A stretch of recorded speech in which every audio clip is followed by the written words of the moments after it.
mystery theory. Today we're going to talk about Aileen Wuornos, the serial killer. And if you don't care for true crime ASMR style, I have a podcast that it's called The Mystery Theory. You can look it up on the iTunes store. You can also find it on Google Play, Stitcher, Spotify, and my favorite way to listen to podcasts in general is through the app Podcast Player.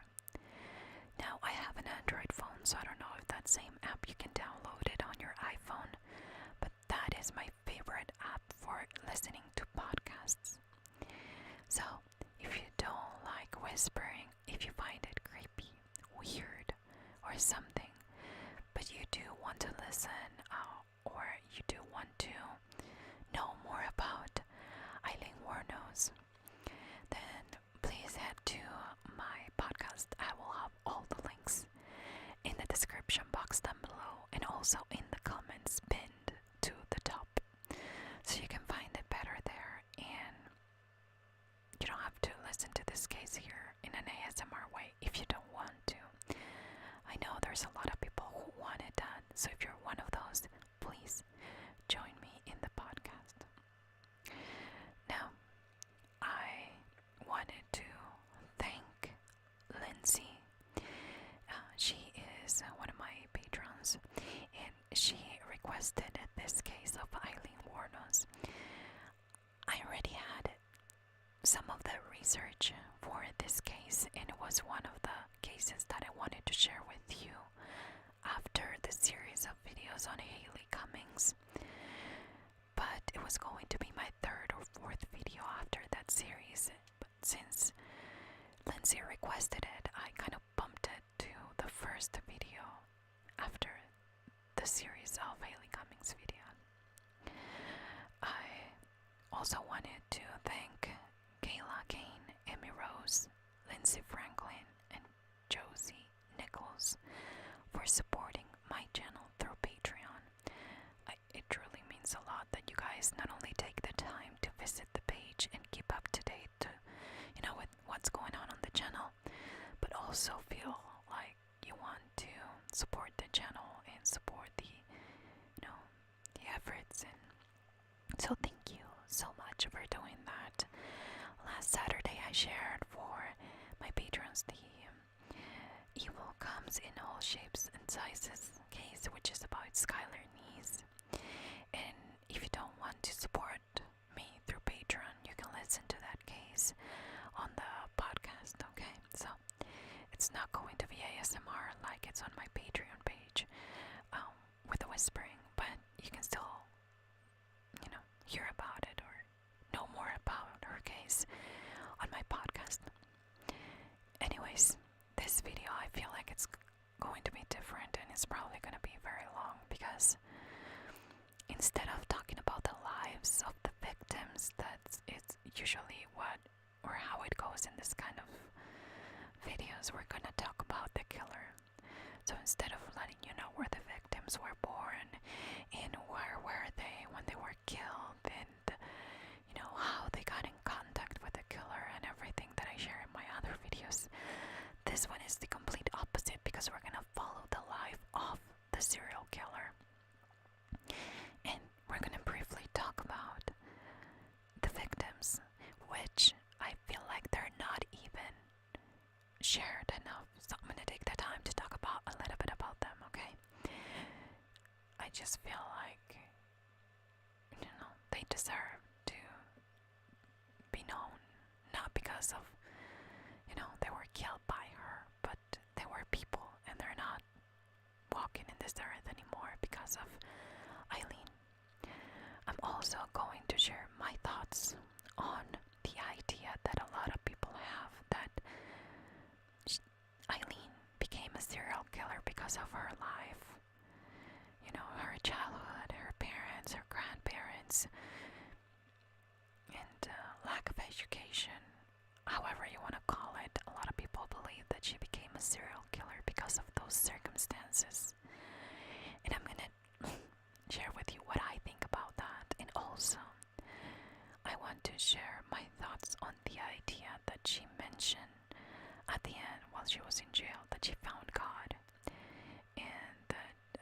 she was kind of obsessed with the Bible and sharing her thoughts about it. And this was a circus, so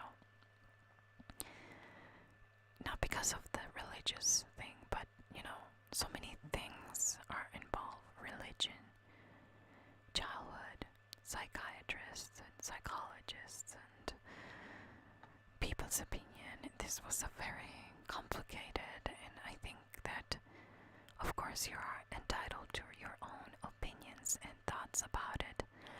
So if I share what I think, that it's probably not the most popular thing out there, that it's different, please don't take it as I'm trying to sway you one way or the other. Please make up your own mind, and based on everything, the case, you can choose to believe or think whatever you want about it. So let's talk about Aileen. Her name originally when she was born was Aileen Carol Pittman, not Wuornos. I'm going to explain why later on the video. Now, she was born on February 29th, 1956 in Michigan. They live in an area 26 miles north of Detroit, so you just kind of have an idea. Her parents got married when they were really young. Her mom was Diane Wuornos, and her dad, Leo Del Pittman. Now, they eloped on January of 1954, so a couple of years before Aileen was born. And I feel like a lot of the media kind of emphasizes that Diane, Eileen's mother, was only 14 years old when she eloped. What they don't tell you is that Leo was only 16. I mean, he was born in 1937 and Diane in 1939. So I feel like, I don't know, like they were trying to make it seem like, oh my goodness, this guy was taking advantage of this young girl. And now, back then, a marriage, while being young, it was very normal. So it wasn't like a crazy thing, or it wasn't like he was kidnapping her or anything like that. It was more like two teenagers that were in love and decided to be together. But her parents didn't approve their marriage. I don't know how, but they did get married. I mean, there's the divorce and everything after, but there's papers that say that they were married. There are some people that say that they were just together, but not married. But according to my research, they did get married. How did they get around the idea, the parents not wanting to, or their signature? I don't know. I tried to find out, but I just couldn't. I didn't find anything that would, explain to me how they got married without her parents' permission. Again, it was other times, and back then it was very normal to get married pretty young. Now, on March 14, 1955, the couple had their first child. So they eloped on January 1954, and a year and a couple months later, the couple had the first son, which was Keith. This was a trying time because right after Diane had the baby, Leo was arrested for a series of petty crimes, and instead of going to jail, he decided to enlist in the army to avoid prison time, which I guess it was something that was popular back then. He soon left his home to join the army, but Diane took this opportunity to flee. They had a very complicated and abusive marriage, so this was the perfect excuse to pack and leave because he wasn't there. She wanted to leave, where they were living before he came back, and that's exactly what she did. She left with the little one, Keith. Less than 2 years later, and 2 months months before Aileen was born, Diane filed for divorce. 7 months later, after leaving, well, this was 7 months after actually leaving Leo, or the house that she shared with Leo, she gave birth to Aileen. Diane gave birth to Aileen. And I feel like she did try to be a good mother to those kids, but she kind of figured that it was too much for her, and she decided to go to her parents and leave the kids there with them. Now, again, with same thing as the difference in age between Leo and Diane, being a teenager and having kids, it's a hard thing to do. I experience it myself. But I don't think it's a requirement that you feel overwhelmed, or it's something that you will feel so overwhelmed that you feel the need to leave your kids. I think that is more of a personal preference, a personal struggle that you have to decide for yourself what you want to do with your kids. And I feel like Diane just felt like she couldn't do it. However, I do think that if you're strong enough and if you have the will, you will find a way to stay with your kids and not leave them behind. That is my honest opinion. So again, I don't see Diane as a victim here because she chose to go away with Leo, only 2 years older than her. She also chose to leave her kids behind because she felt like she couldn't do it. And so up until this point, I don't see any victims here. I just see a bunch of decisions that were not the best ones. But we all have to go through our teenage years, so it makes sense that we make mistakes. But these ones are big ones. Having kids is a big responsibility, and you have to be ready for it. And if you're not, then you just have to do the best that you can and try to be the best mother possible. I also understand that if you believe that you can't do that because you don't think that you will be a good example, because you want to live your life and ignore your kids, or just because you're not a good person and you don't want your kids to see you that way, I understand that case when they're like, okay, I love my kids enough to let them go, or let them stay with somebody who loves them, or who would take better care of them than I can. Okay, so I do get all scenarios. Again, I don't think Diane was a victim here. Diane abandoned Aileen and Keith at her parents' house and never looked back. So she not only left them there, she never came back. I mean, she didn't have any more contact with the kids. Leo was diagnosed with schizophrenia and later was convicted for raping a 7-year-old girl and eventually hanging himself in a prison on January 30th, 1969. Can you see how everything is happening really fast right now? The mom left, chose to leave. The dad was diagnosed with a mental illness, but he was also in a lot of trouble with the law. So Aileen never met her dad. I don't know, that's kind of tricky, because my mom's side thinks that, it was better that she didn't even know him. Like, she didn't know him. She didn't, ever see him or anything like that. But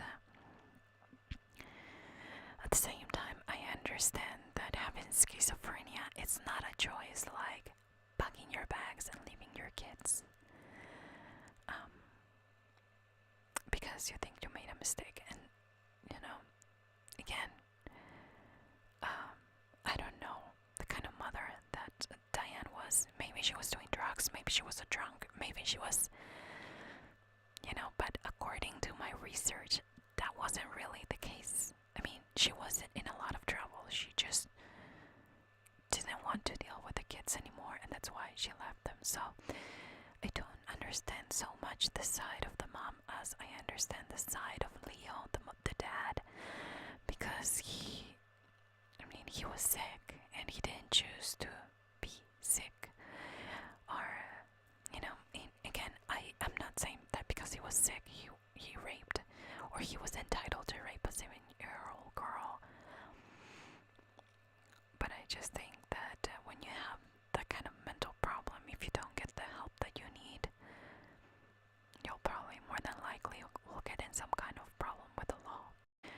Now, Diane left when Aileen was almost 4 years old, and Diane's parents, so Eileen's grandparents, were the ones that legally adopted them, Keith and Aileen, of course, on March 18th of 1960.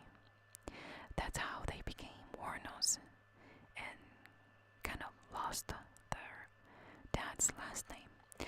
Now, I think that was pretty fast, don't you think? I mean, the mom left in January and they got adopted in March of the same year. So I think that makes me believe that Lori and Brita Wuornos, they kind of saw this coming, They either talk about it, and Diane mentioned that she was going to leave for work or starting a new life, whatever. So I feel like I wasn't a surprise maybe for Diane's parents that she was going to leave, because everything happened very, very fast. Keith and Aileen were raised along with the couple's kids, so they were raised with their uncle and aunt, but they were all kids, so they were kind of brothers and sisters at the time. According to Lori, which is one of the sister/aunt of Aileen, the grandparent that now was the father, Mr. Wuornos, was very strict, and he was very aggressive. She mentioned in one of the interviews that he would spank them with their pants down and a belt, and that he only messed with the kids but didn't with any other kid. Like, he wasn't an abusive guy to kids, he was just trying to discipline his own, that he had 2, and then all of a sudden he has 4. He was also an alcoholic and just an aggressive behavior overall. Aileen grew up to be a beautiful girl. If you ask me, she had the looks of her mom. Again, I mentioned that her mom looked very beautiful on the pictures that I saw. Aileen had blonde hair, brown eyes, and she was she was growing up to be a beautiful young lady, but she also suffered explosive tantrums that came out of nowhere, and even the kids around the neighborhood, they were always a little bit afraid of her because, they were doing whatever, and then all of a sudden she got angry and she would do crazy stuff, she had a temper, and I guess that's what she inherited from her dad. He had some mental problems, and he was sick, so maybe she got a little bit of that from her dad too. Maybe the mom's look, but the dad's behavior. Now, Eileen's best friend was Keith, her brother, her biological brother. He was a year older than her, and according to the people around them at the time, they had a very weird relationship. Sometimes they were very close and happy, and some other times they fought a lot, fist fight included. So it was kind of a peculiar bond. Again, if you have a brother or a sister, that's pretty usual. I mean, I remember with my sister, sometimes we would love each other, sometimes we would just hate each other because of nonsense. There wasn't like a real root to our problem. It wasn't like something she did that bothered me. It was more like, like kind of sister and sister in my case kind of thing. So it makes sense that that was the kind of relationship that they had. They also found out later, and I'll talk about how that Aileen, at the age of 10, she was having sex with her brother. And this wasn't like the brother was raping her. She chose to do that. And everyone kind of knew about it because of this kid in the neighborhood that saw them having sex. Again, they were very young, and I feel like they only had each other, So, this is not normal. This doesn't happen every day. This is not how it should go. This is something that should have never happened, but do you know what I mean? They only had each other. Their new dad, former grandparent, or, he had a temper. They don't even talk about the grandma or the new mom because I think she wasn't relevant enough, or she didn't do enough, or she wasn't evil, or maybe she was a really nice lady that, people don't even care about talking about her, but, I just find it, or I believe that she wasn't really, I think that she was really a good person, or, a nice grandma, but, all that you hear about this case is the drama and the people that, are abusing these kids, or were abusing these kids. Now, later on, they started to hang out at a place that they call the Pits. This is where all the neighborhood kids would sneak out to go and have a good time. I watched different interviews of people that used to go to the Pits, quote unquote, but most of them say that they had the best time there. Every now and then the police would make them leave because they weren't supposed to be there, but they would always come back. They had bonfires, listen to music, and just have fun, At first she wasn't accepted by the crowd, but she found a way to fit in.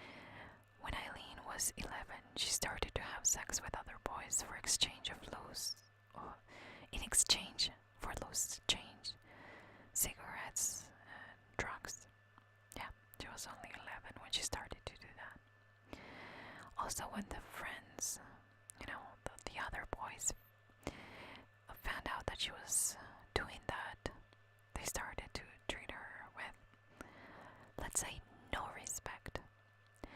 I think that in her mind she realized that sex wasn't a big deal, that she could disassociate herself and maybe even her feelings from what was going on in order to get what she wanted or what she needed.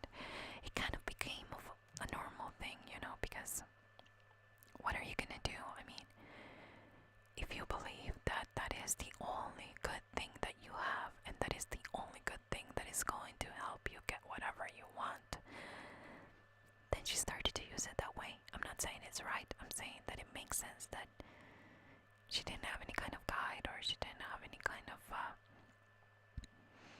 people that care enough to show her that she was good at other things, and that, she could get things other ways instead of doing that. Aileen also said, and again, this is something that Aileen said, but a lot of the documentaries and stuff leave this out, but I'm gonna mention it because I believe that it's somewhat true, and in some of documentaries they want the involvement of the family, and sometimes the family don't want to expose everything. But Aileen also said that her assaulted her, and that he would beat her when she was a child.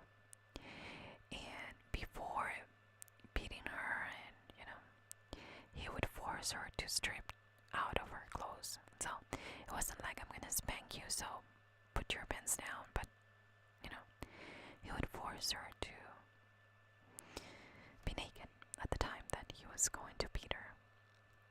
Aileen and her brother ran away more than once from the home, and they kind of made sense in their minds, because they wanted to wait until the grandfather would cool down, and from the violent episodes that he had, and come back when things were a little bit lighter.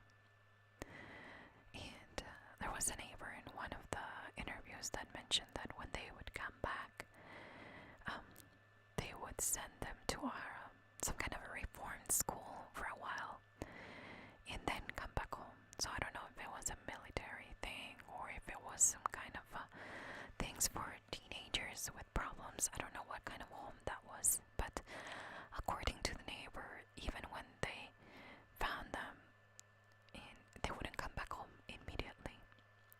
In 1970, at the age of 14, she became pregnant. Aileen became pregnant, and apparently she was raped by a friend of her grandfather. And it is mentioned that the grandfather knew that was going on. It wasn't something like, okay, he had no idea. No, it's not sure that he participated or he watched or was there, but what they agree on is that he knew that she was being abused by this guy. Now, she got pregnant and she gave birth to a boy at a home for unwed mothers on March 23rd, 1971. And the child was placed for adoption because the grandfather, Lori, didn't want to keep the baby. Now, it kind of makes you wonder, don't you? Let's put a stop right there. And I don't know, when I read that, it made me wonder if he wasn't sure that it was our friend's baby, or maybe his baby. We do know that he abused her, so I don't know if he actually, the grandpa actually raped her. But we know that he was somewhat, according to Aileen, abusing her, sexually abusing her. So maybe, I feel like the grandpa was very quick and give this kid up to adoption right away. And it almost made me feel like he was trying to cover up something. He was trying to cover himself or his friend or somebody. Remember that back then it wasn't like as easy as today to get a DNA or anything like that. But what if he was afraid that Aileen would say something, to the police or something, and they started an investigation, and that would be proof that she's been raped by whoever. She can't consent. She's still a minor. Now, a few months after she had her son, she dropped out of school. And, in around that time, her grandma died of liver failure. My personal opinion on liver problems, it has a lot to do with anger and fighting and being sad, feeling helpless. Of course, it's not a scientific theory, but I've known way too many people with liver problems that, they kind of share some of those problems, or, maybe depression, maybe that kind of thing. So when I read that she died of liver failure, yeah, it is a medical thing. Yes, it is scientifically proved that it's a problem with your body, but in my mind it made sense, because if you have an abusive husband, if you have an abusive guy that I'm pretty sure she had to know about what was going on, and kind of holding on to all that information. I believe that would make you sick. Of course, that's my personal opinion. When Aileen was 15, her grandfather threw her out, and at the same time, her brother Keith left the house with her. Now, she began to support herself as a prostitute, and she was living in the woods near her old home. While Keith, he wasn't really staying with her. He stayed in the neighborhood with some friends. She was truly living on the road, sleeping in the woods, and supporting herself as she could. So it wasn't like, okay, she made enough with her prostitution or, sex worker. I don't know. I'm not trying to offend anybody, but she wasn't making enough to support herself. So even in the long and cold Michigan winter, she stayed there, and she tried to stay as warm and alive as she could while she was living on the road. But okay, everything looks very sad right now for Aileen, right? But she also had a wild side where she loved parties. She loved to get drunk, and she was also doing drugs. So maybe she was doing okay with money, but she chose to spend her money in those things instead of paying an apartment. She eventually moved to Colorado and continued to be a sex worker. It was a very rough life, but that is all she knew, how to survive. She was in a new state, but she knew that she could get money by continuing to do her job, and that's what he did. They even mentioned that in one of the interviews that she wasn't one of those typical prostitutes, with heels and short skirts, but she didn't even know how to be one. She just wanted the money, so she would go in shorts and a t-shirt. That shows you that this was just the means, the means for her purpose, or to get what she needed. On May 27, 1974, at age 18, Aileen was arrested in Jefferson County, Colorado, for driving under the influence, disorderly conduct, and firing a .22 caliber pistol from a moving vehicle. She was later charged with failure to appear as well. So again, she was a victim. She was a victim of her life circumstances, but she also chose to do drugs and alcohol, and she was firing a pistol from a moving vehicle. What's up with that? I mean, what happened? They don't share enough information about what happened, but she was charged, but she never showed up for trial. In 1976, Aileen hitchhiked to Florida and continued her business there, but since it was warmer, it was a little bit better for her job, and she could even sleep in the beach and continue to work. She also received the news that her grandfather was found dead in his garage in an apparent suicide. And even though he abused her and he wasn't, that loving, sweet grandpa / dad that she wanted, I mean, you can tell by the interview that she was pretty sad, about her grandfather passing. Now, when she moved to Florida, she met a 69-year-old yacht club president, Louis Kratzfeld, and she met him while she was hitchhiking, and the same year. The announcement even made it into the local newspaper and society pages. It was like a big deal. However, Aileen continually involved herself in confrontations, not only with other people in a local bar, but also, she hit her husband with his own cane because apparently she wanted money and he didn't give it to her. This kind of led, this was like the last straw for the guy, and he got a restraining order against her. And 9 weeks later, I think they got an annulment. But that was 9 weeks later.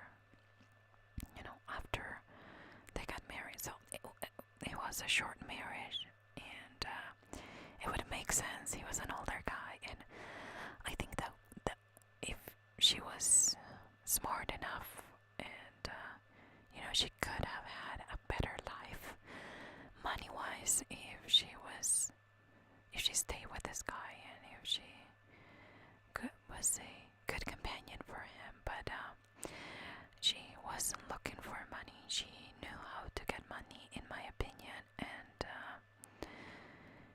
I think she was looking more for love. She wanted to be loved by somebody, even if that meant being loved by a 69-year-old guy. I don't think she got it there, so that's why, even though it was a very comfortable position to be married to this guy, money-wise, I don't think that she got what she wanted out of the relationship, and I think that her temper got the best out of her, and in one of those temper tantrums that she had, she lost it. She lost her marriage as well. Now, after that separation drama, she returned to Michigan. I think it was more of like a visit, but they don't explain why she went back to Michigan.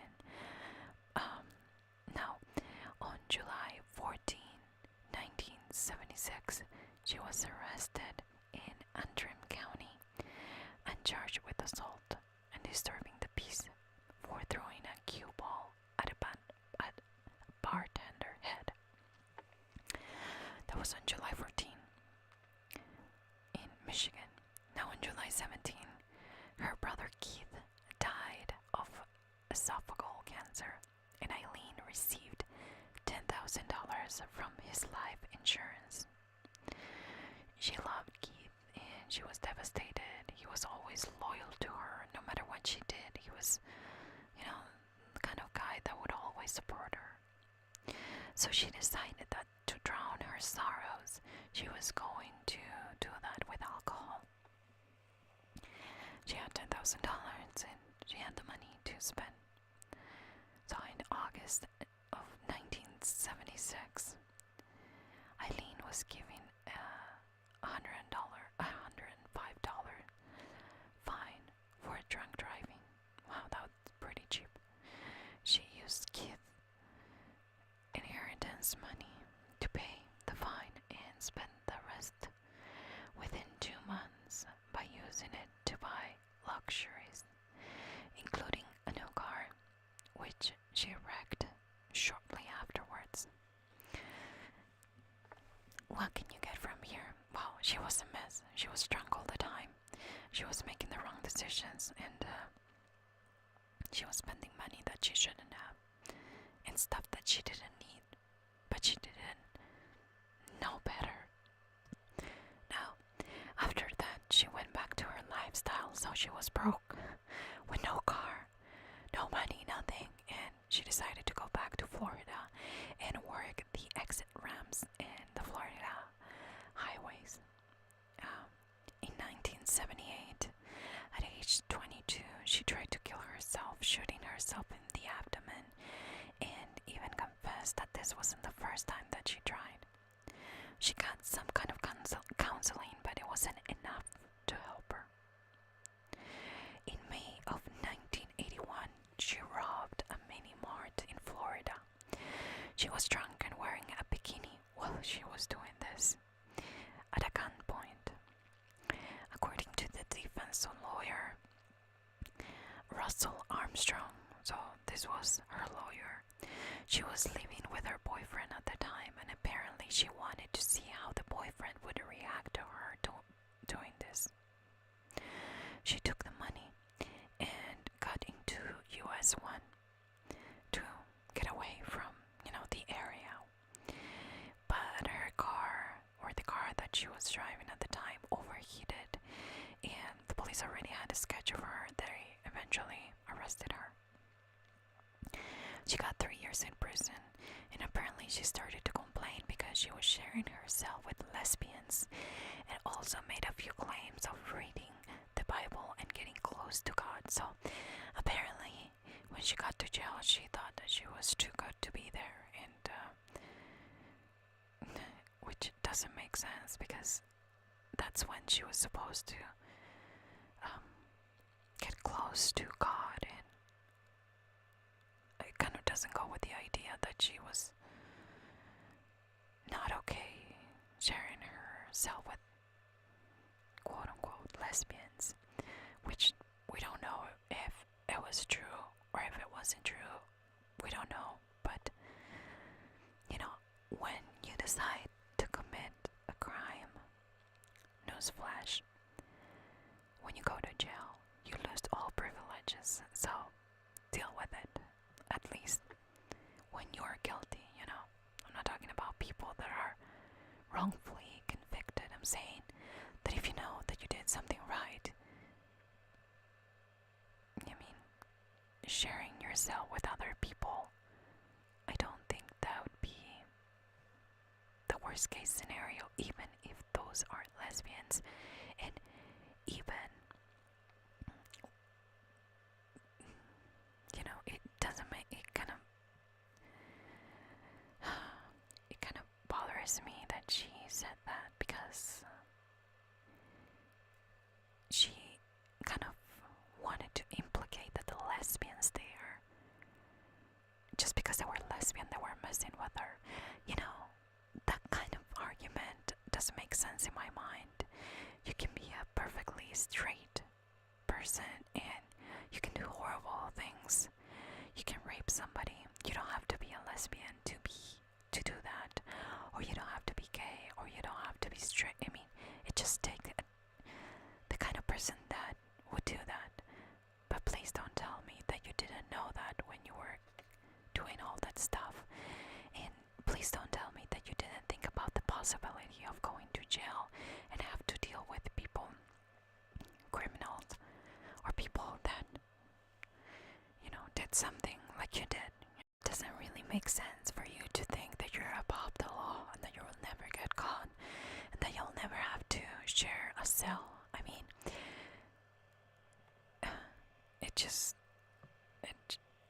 can't understand. I can't understand her. But again, I don't think anybody can. I think she was very confused at the time, and maybe she's been confused since she was born. I don't know. But I saw an interview with her lawyer saying that she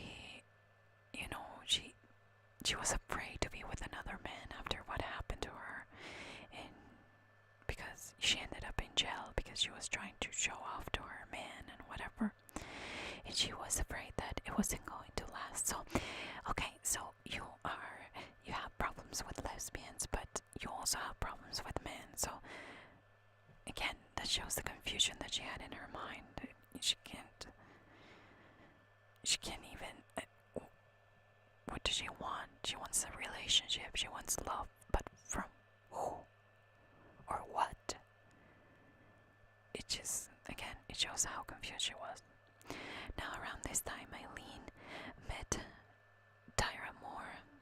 It's spelled kind of different, diarrhea, but I'm gonna call Tyra Moore. She was a hotel maid in a Daytona Beach hotel. They met in a gay bar. Aren't you really mad because you have to share yourself with gay people and you found God and you just don't see? Again, confusion. That night when she met Tyra, they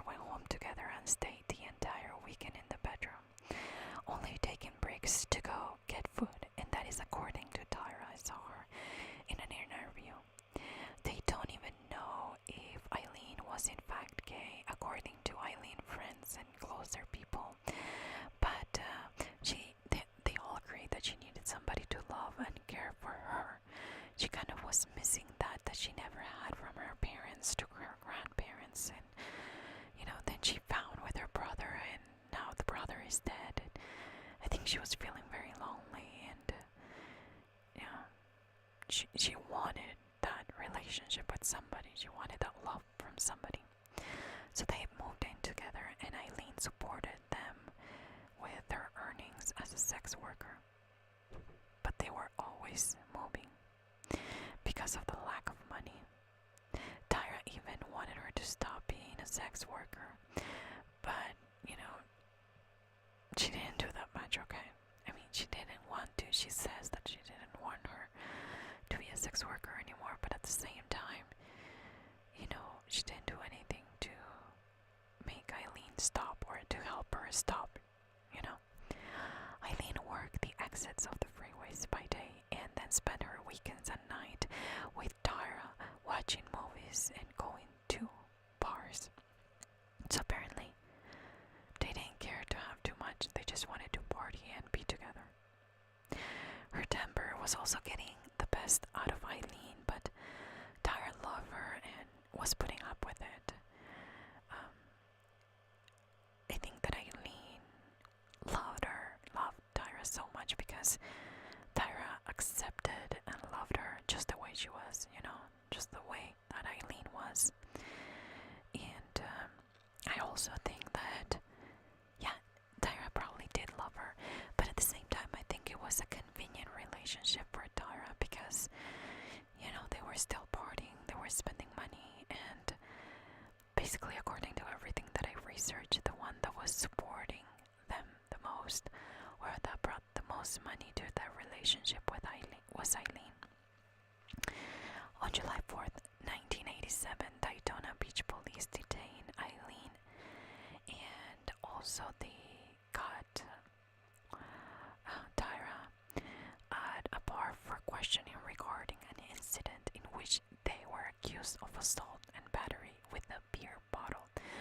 So, as you can see, this couple is lovely, getting in bar fights and just lovely. On March 12, 1988, Aileen accused a Daytona Beach bus driver of assault.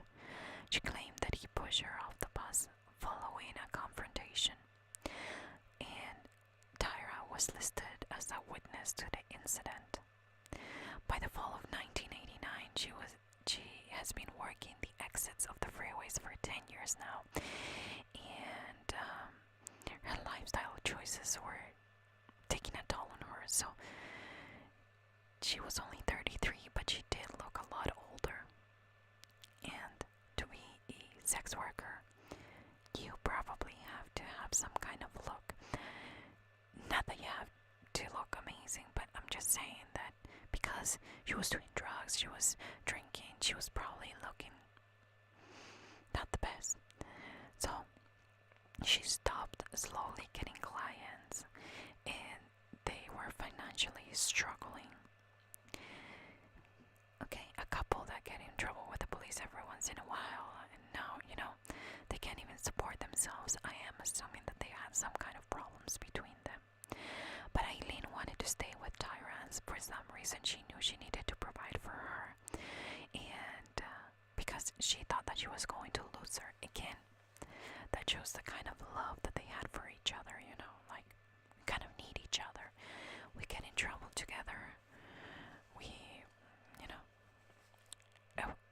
in my opinion, people keep saying that Tyra was the best thing that happened to Aileen. I don't know. I don't think so. On November 30th of 1989, Aileen was picked up by Richard Mallory. He was 51 years old, and he was an electronics store owner in Clearwater. He was going to Daytona Beach for a weekend of partying, and when he met Aileen, they agreed on a deal. So of course that would involve sex for money. They parked the car in the woods near I-95 and Route 1 and drank and talked until dawn. And then she pulled out a 22 caliber handgun. Remember, that was the same caliber that she used in Colorado, and shot him in the chest and back. She stole all the money he had got, and then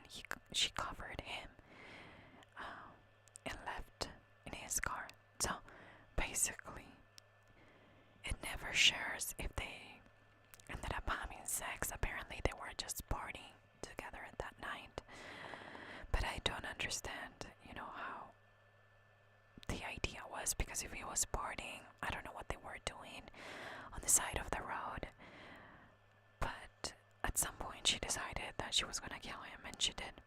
And then I hid his body and took his car. When she got home, she told Tyra about it, but Tyra, she just didn't believe it. Tyra mentioned in many interviews that she was afraid of Aileen.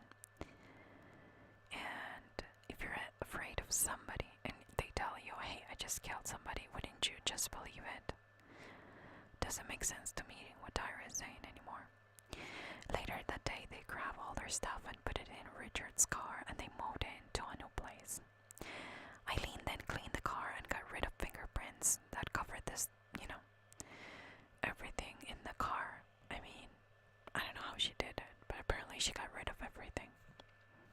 And then she covered the stuff that was inside the car with sand, and then she dumped the car in a remote area. But the police found the car the next day, and they found the body 2 weeks later with no leads. The case was completely cold, so I'm guessing that she did a pretty good job at removing all the fingerprints from the car. And remember that they moved, they put their stuff there, they put stuff there. I don't understand, but I'm guessing that back then, of course, the ways to find that information, it wasn't as precise as it is today. So maybe they didn't have a way to test for DNA or something like that, because if they did, they probably could have found something that, would tell them, oh, here's some DNA from this. Or anyways, Tyra didn't stay with her and didn't tell the police about it, so she didn't call the police and say that, what Aileen confessed to her. After 6 months of that, Aileen went back to killing. She killed David Spears. He was a 43-year-old construction worker in Winter Garden. On June 1st, 1990, his nude body was found along Florida State Road 19 in Citrus County. He had been shot 6 times. Then he also killed Charles Carskedan. He was 40 years old, and he was a part-time rodeo worker. On June 6, 1990, his body was found in Pasco County. He had been shot 9 times with a small caliber weapon. And then Peter Sims. He is a 65-year-old retired merchant who devoted much of his time to Christian outreach ministries. In June of 1990, Sims left Jupiter, Florida for Arkansas. And on July 4, 1990, his car was found in Orange Springs, Florida. But his body was never found. She would either find these victims, and I'm talking about this, all of them, not this ones in particular, but she kind of changed her strategy. And she would either find the victims in her sex worker environment, picking them up in the exits of the freeways, or she would stay by abandoned cars and by the side of the road, and people would stop to help her because she was a lady and she needed help, apparently, with her car. The police didn't have any leads until Tyra and Aileen had a car accident while they were driving one of the victims' car. And this was the last victim, which was Peter Sims. And when they found the car, they knew that he was reported 3 weeks prior to the accident. Tyra and Aileen were seen abandoning the car, and Eileen's palm prints was found on the interior door handle. They hitchhiked their way back to Daytona Beach while the police were creating a sketch of them. The sketches were published, but in just one paper, and the newspaper was from the area area, so they had no luck. They were out of their environment. Maybe if they posted that sketch in the area of Daytona Beach where they lived, maybe they would have more luck, but they didn't at the time. By this time, Aileen started killing again. She was getting away with it. So, she ended up killing Troy Boris. He is a 50-year-old man. He was a sausage salesman from Ocala. And on July 31st, 1990, he was reported missing. On August 4, 1990, his body was found in a wooded area along State Road 19 in Marion County. He was shot twice. Charles Dick Humphrey, he was 56. September 11, the 1990 retired U.S. Air Force Major, former state child abuse investigator, and former chief of police. On September 12, 1990, his body was found in Marion County. He was fully clothed and had been shot 6 times in the head and torso. His car was found in Suwannee County. Now, the next victim is Walter Gino Antonio. He was a 62-year-old trucker, security guard, and police reservist. On November 19, 1990, Antonio's nearly nude body was found near a remote logging road in Dixie County. He had been shot 4 times. 5 days later, his car was found in Brevard County. They were all shot, as you can probably tell, and they were all shot with the same caliber, a .22 caliber gun. The police was desperate for leads and asked the sketches to be published statewide, so maybe they would have better luck with that. At that time, Tyra fled the state, heading north to Pennsylvania to stay with her sister and leaving Aileen to deal with what she has done. She didn't want any part of it anymore. In late December, police found pawn receipts with items Aileen stole from her victims. The police identified her by her thumbprint in the receipt. The police followed Aileen for 2 days, and they knew that she was going to a bar event on January 9th of 1991, and the police was afraid that she would take off with a biker. So she was arrested in the bar, the last resort. She protected Tyra from the beginning, and I think this was, even though it did take them that long to get her and to arrest her, I think it was one of the smartest moves that they did right away, because she was comfortable killing at this point. Between November of 1989 and November of 1990, she killed 7 men.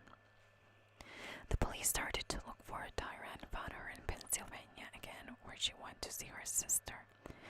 She claims, because I saw the interview with Tyra, that she was very she was cooperating with the police, and she didn't have anything to hide. She confessed that she knew about one of the murders, but she didn't get charged for it in exchange to help with Aileen. Police asked Tyra to leave the phone number of where she was staying to Aileen, so she would call her. Aileen did call her, and Tyra told her that police was harassing her family and that she was scared.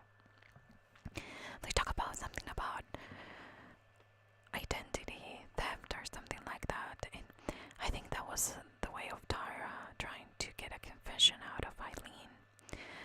But Aileen got really smart, and she realized that something was going on. So she even asked Tyra, "Is somebody in there with you? Like a setup or something like that?" And Tyra said no. The conversations continued, and Aileen was more comfortable talking to her.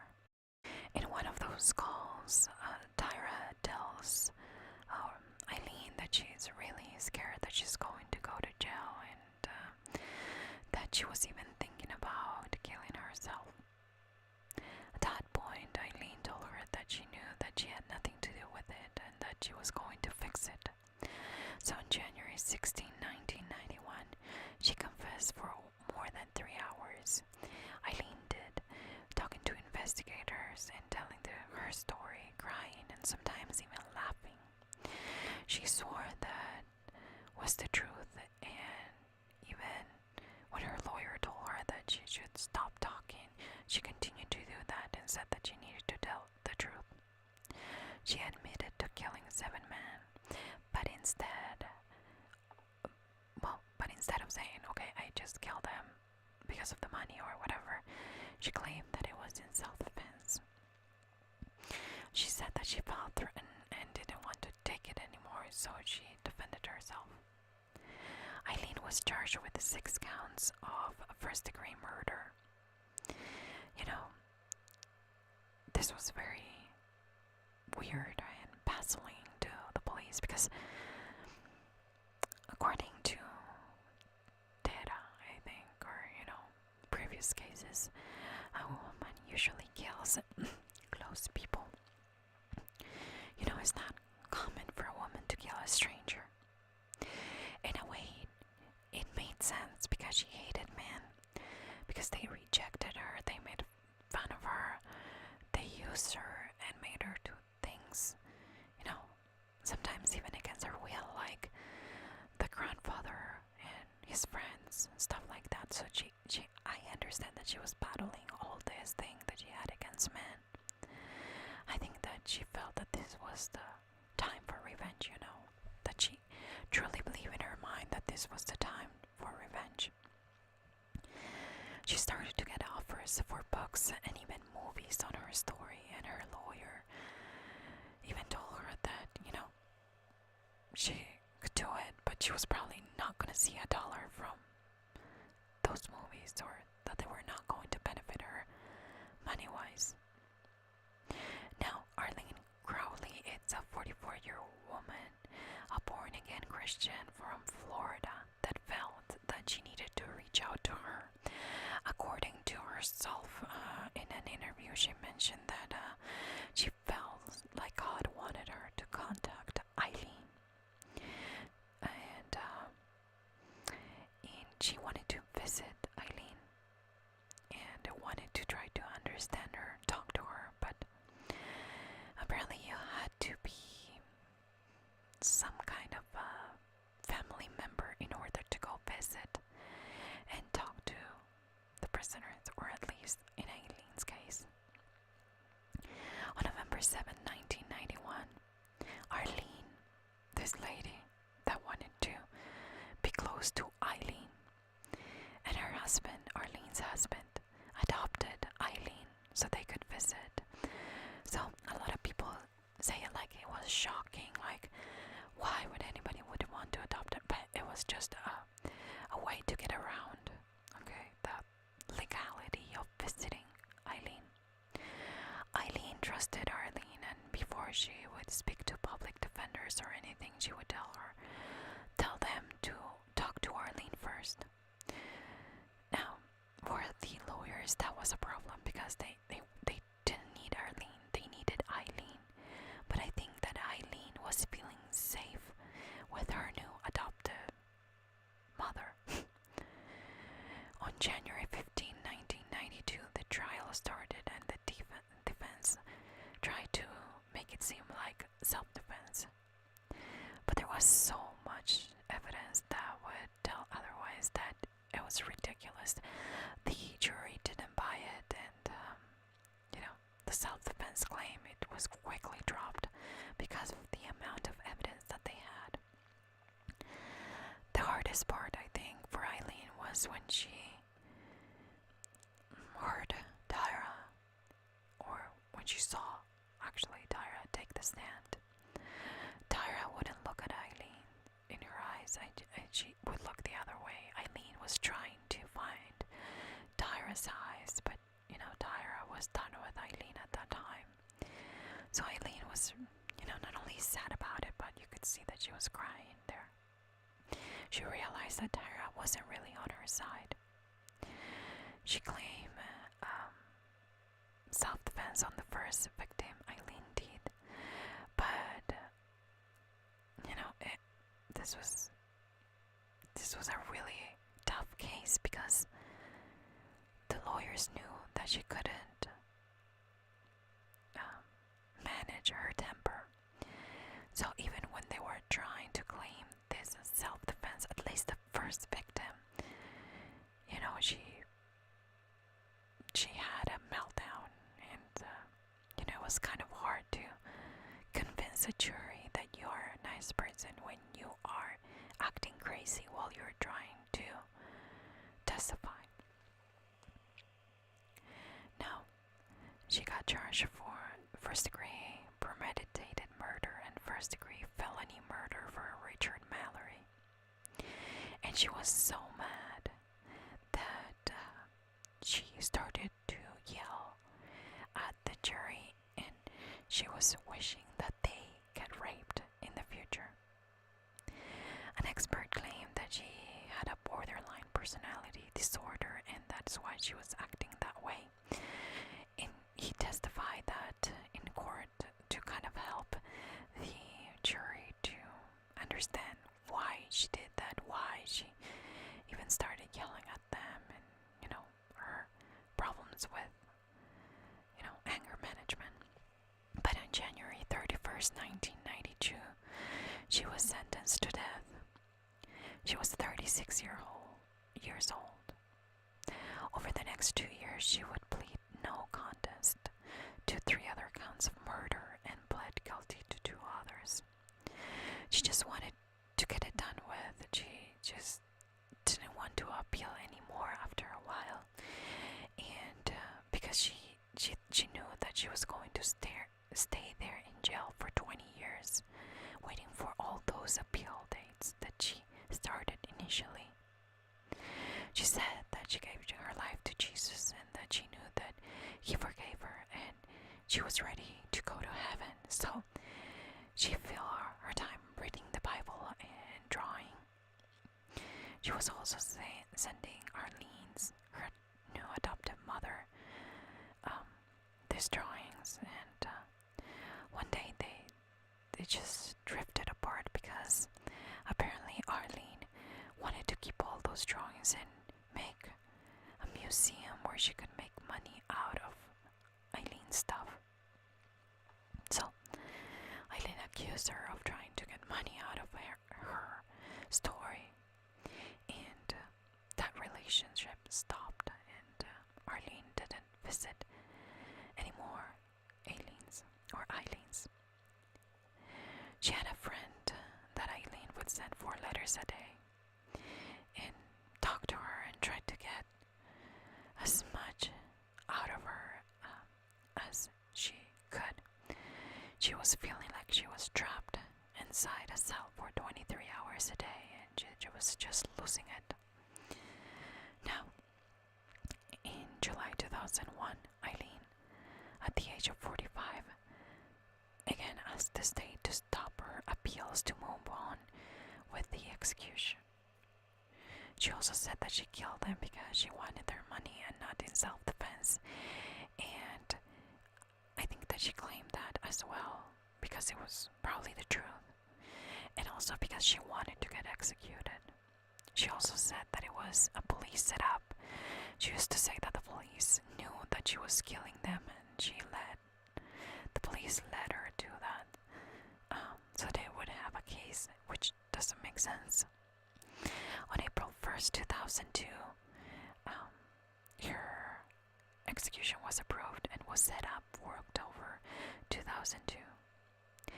In the meantime, she wrote a letter to God. She also claimed that she did it influenced by other people, or she confessed in that letter that everything she's done, it was because she was influenced by other people, and that she didn't do it because she wanted it to do it. The last time her friend Dawn went to see her was the day before her execution. She said, "I love you, Dawn, and I'll see you on the other side." That's what Aileen told her. And Dawn replied, "I love you too."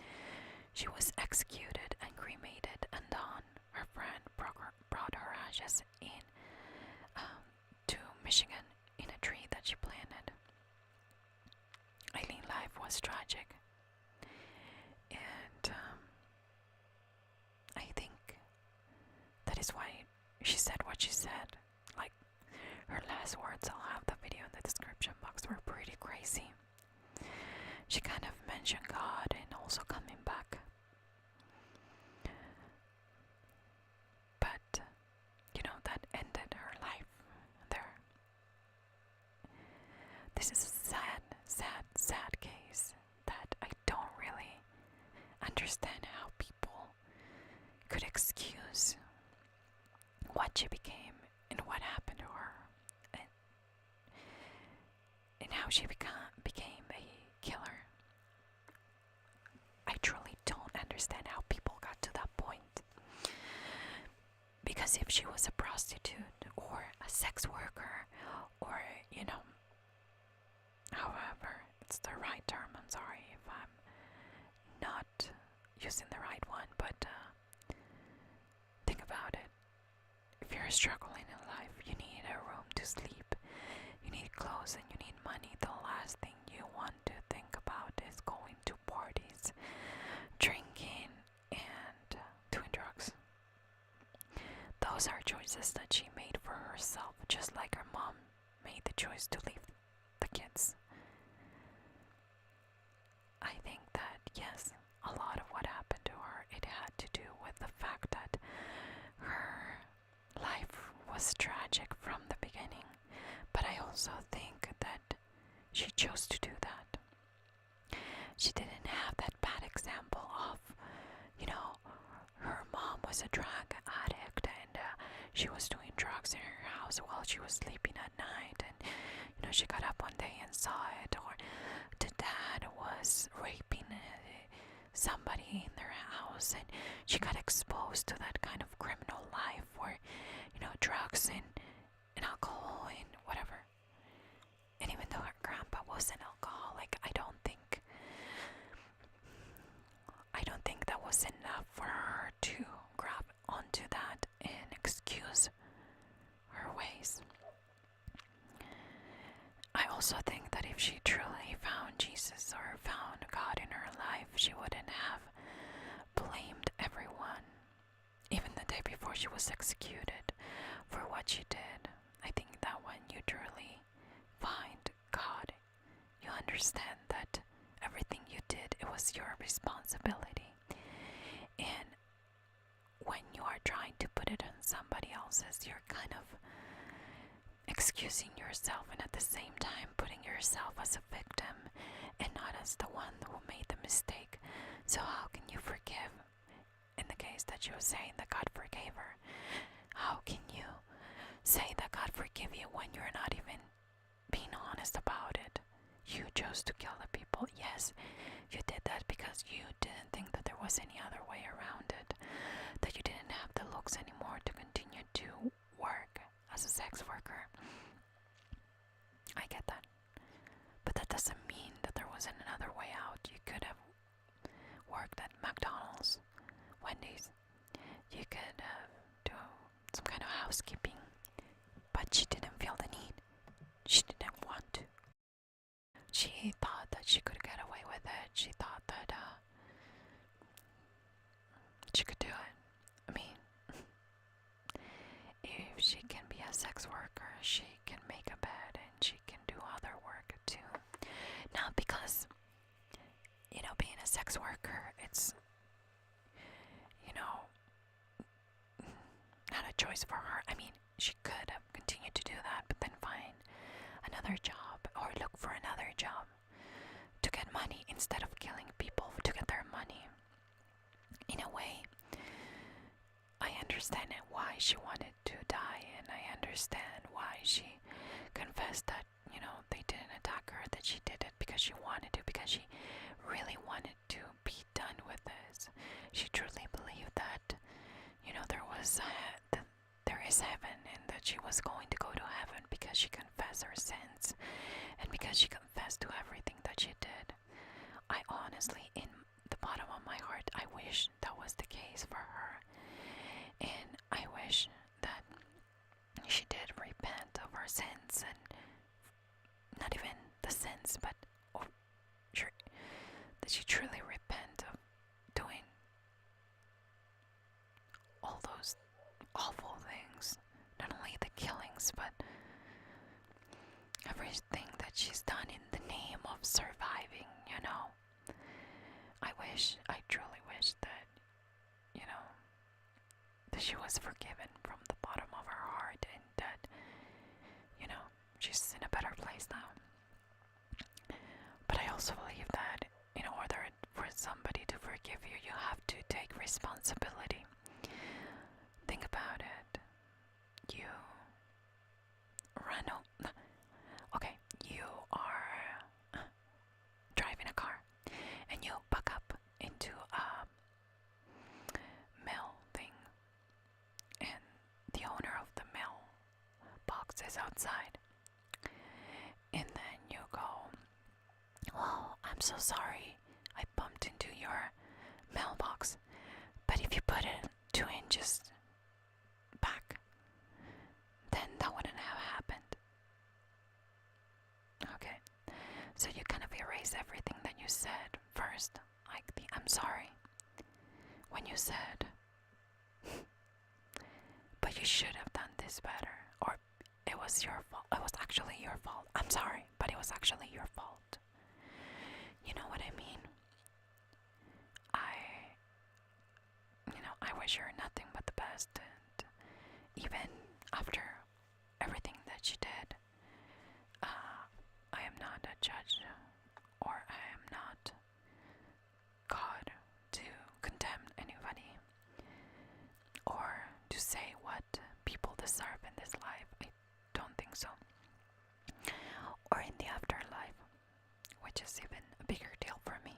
Anyways, I can't be the judge of that. But I just can't. I can't excuse her for doing what she did because of her childhood. I'm sorry. If she had parents, again, in the house who were doing drugs, who were raping kids, who were, you know, prostitutes or whatever, then you kind of figure that that's what they've seen, so that's what they do, and that's... But she didn't choose to follow the steps of her mother or her father or, you know, her grandmother or grandfather. You know, she chose her own path, which shows you that even though she had a hard life, she knew what she was doing. And again, I am not condemning her for making those choices. I'm just saying that I can't excuse. I can't just say that because of her childhood she became what she became. And I know that it's a popular belief, and that people, more than likely, or most people, believe that, you know, it was because of her childhood. But believe me, I grew up with kids that their parents abandoned them, that, you know, they live in a single parent home, and then the mom died of cancer and they were by themselves.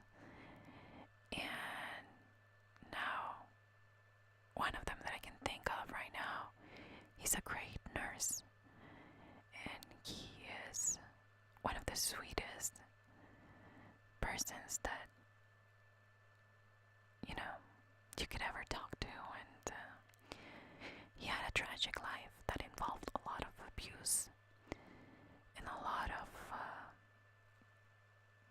things that he was exposed to and that he shouldn't have. And he chose to do the right thing, and now he is a very hard worker guy, and he has a family, and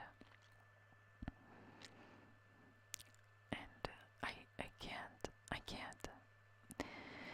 When I talk about the Misty and Ronald background in the Haley Cummings video, that was the only lifestyle that they knew. They were repeating what they saw in their homes. And that kind of makes sense to you, because what you see in your home since you're a little girl or a little boy, it's kind of the new normal for you. So you kind of repeat that and you don't know any better. But she wasn't exposed specifically to this. You know, she didn't, her mother wasn't a serial killer who was killing people for money in her house. No, she took her pain, she took her struggles, she took her things, and she decided to become whatever she decided to become. And then that led her to being a serial killer. So I hope that, the victims rest in peace. And now that, I don't believe in the death penalty either. I think that the death penalty is something that we shouldn't be able to do. I think it messes up people that work in, the specific situation, and I don't think that as human beings we are capable of deciding who should live and who should die. I've seen way too many cases of people that were killed and were innocent. So I think we're humans and we're going to make mistakes. So I don't know.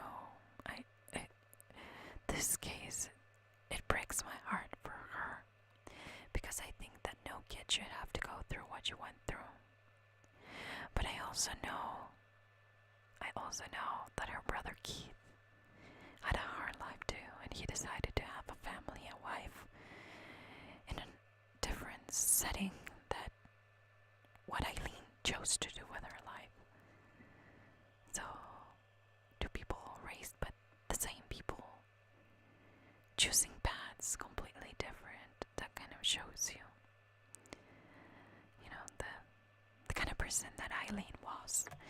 And yeah, maybe she didn't know better, but I think that it was a series of wrong decisions that took her or lead her to be a serial killer. Was it because of money? More than likely. But that doesn't mean that, her parents or her grandparents were responsible for what she chose to do with her life. There was no example of killing people in your family. There were no... Yes, there was trauma, but you tell me, what family doesn't have any kind of trauma? If the grandparent in fact did rape her, because again, that is an alleged thing, it's not 100% a fact, because some sources say that that did happen, some other ones say that didn't.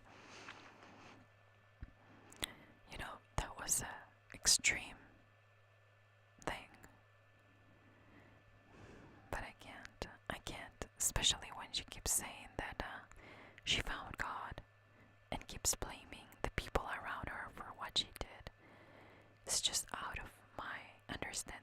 How can somebody do that? So anyways, this was a very long episode, and if you're there, wow, you are amazing. I mean, I think I'm in 1 hour, almost an hour and a half with this video. So I hope that you enjoy it. I don't know, I hate to say enjoy this kind of thing, but this was something that I know it's not going to be popular with everyone, and I know that there's a lot of compassion around her. I do feel compassion. I don't feel hate for her, or anybody for that matter. I'm not angry at her. I just have a different view. And it kind of depends from one story to the other, why I think that somebody needs to be held accountable for because of their own decisions, which, in this case, that's the case, in my opinion. Some other ones that you can kind of understand why they are repeating the story of the family. Thank you so much for listening to this video. I'll see you on my next one.